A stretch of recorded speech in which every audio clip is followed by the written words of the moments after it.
Разказвам за човека, толкова години стоял зад мен. Разказвам ви за песа, гърба ми пазил всеки ден. Винаги разчитах на него, взимах пример аз от жел. Движихме с колата, няма граници, предел. Музиката беше нашият живот, нашия водач. Бръмчахме винаги на схеми за киндаш, дори с много бач. Сега те няма, мой човек, спомен си вътре в мен. Сега си стимулът за всеки следващ труден ден. Ще продължим напред и ти ще бъдеш с нас. Ще бъдеш в сърцето на всеки верен пес в Бургас. На Ходини, на Грейв, момчетата и Пенк. На всеки фен и цялото семейство худ живеем. Всички хора надолу, кръцете си вдигнете. Запалките високо за светлина ме заслепете. Един за всички пес и всички за един. Ходини и Долг, завинаги сме тим неразделим.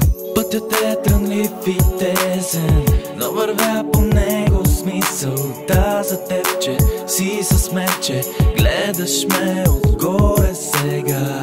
В душата ми е есен, но ще продължа напред, защото знам, че някой ден ще бъде пак както преди.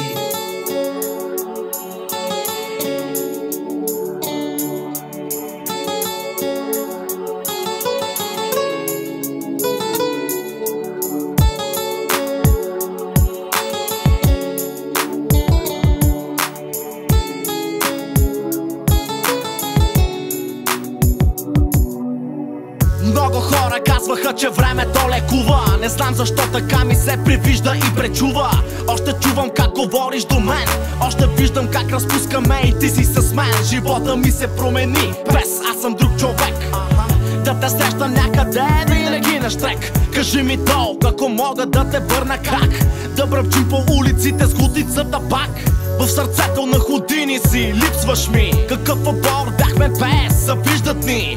Бяхме неразделни, всичко наше беше общо. Не съм и предполагал, че ще има край изобщо. Защо се случи, не мога да си отговоря. Какво чувствам, просто няма как да проговоря.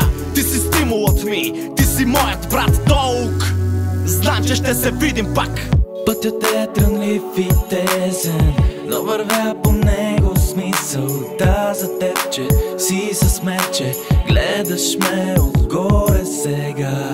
В душата ми е есен, но ще продължа напред, защото знам, че някой ден ще бъде пак както преди.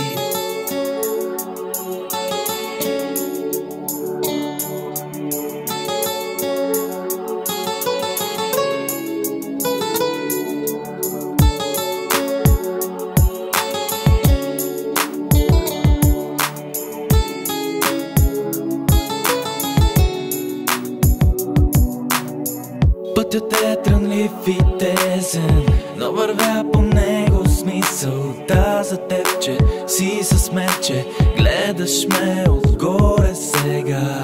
В душата ми е есен, но ще продължа напред, защото знам, че някой ден ще бъде пак както преди. Пътят е трънлив и тесен, но вървя по него с мисълта за теб, че си с мен, че гледаш ме отгоре сега. В душата ми е есен, но ще продължа напред, защото знам, че някой ден ще бъде пак както преди.